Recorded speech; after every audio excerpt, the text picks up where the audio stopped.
hello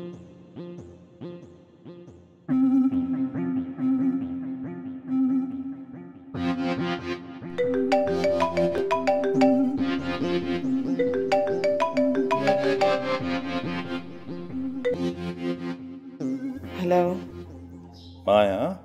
तव्हां केरु सुबुह सुबुह सां छो निंड फिटाई अथव केरु था ॻाल्हायो एतिरो जल्दी विसारे छॾियो आहे तव्हां आहियो केरु पंहिंजो नालो ॿुधाइण जी तकलीफ़ कंदव तव्हां जेकॾहिं नथा सुञाणो त पोइ नाले ॿुधाइण जी कहिड़ी ज़रूरत आहे तव्हांजी कंप्लेन दर्ज कराईंदसि तव्हां कंहिंखे बि फ़ोन ते तंग न कयो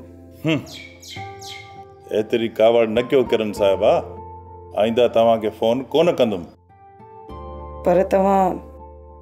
आहियो केरु नालो छो नथा ॿुधायो नथी मुणी न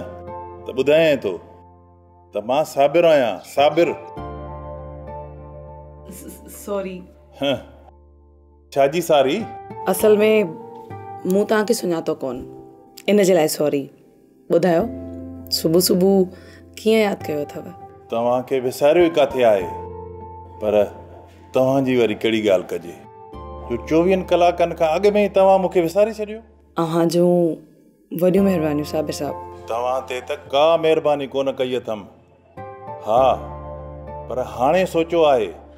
त तव्हां ते महिरबानी कजे हूं तव्हांजी ॻाल्हि कोन सम्झी साबिर साहब किरण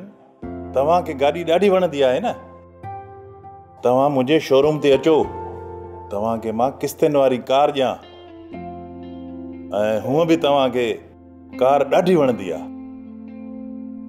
तव्हांजी महिरबानी थींदी पर फ़िलहाल डाउन पेमेंट त मूं वटि आहे ई कोन उनजी परवाह न कयो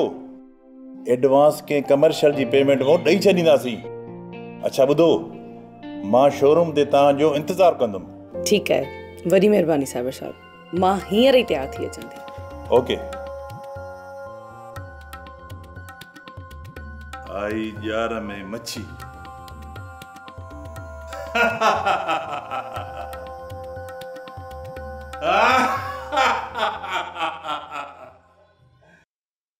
जावेद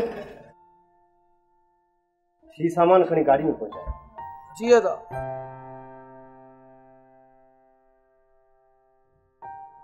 केॾा वञो पिया अदा राशिद मां वञा थो मामे वारनि काफ़ी ॾींहं थी विया आहिनि कोन वियो आहे अमड़ खे बि उतां खणी अचिणो आहे ऐं इन बहाने मामा वारनि जी मयार बि लाइ ठीकु आहे अदा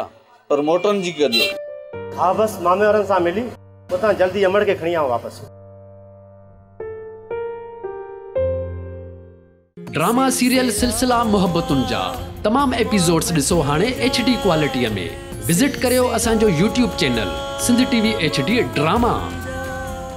सब्सक्राइब कयो असांजो official YouTube channel Sindh TV HD drama ऐं वधीक अपडेट लाइ बेल आइकन खे क्लिक करियो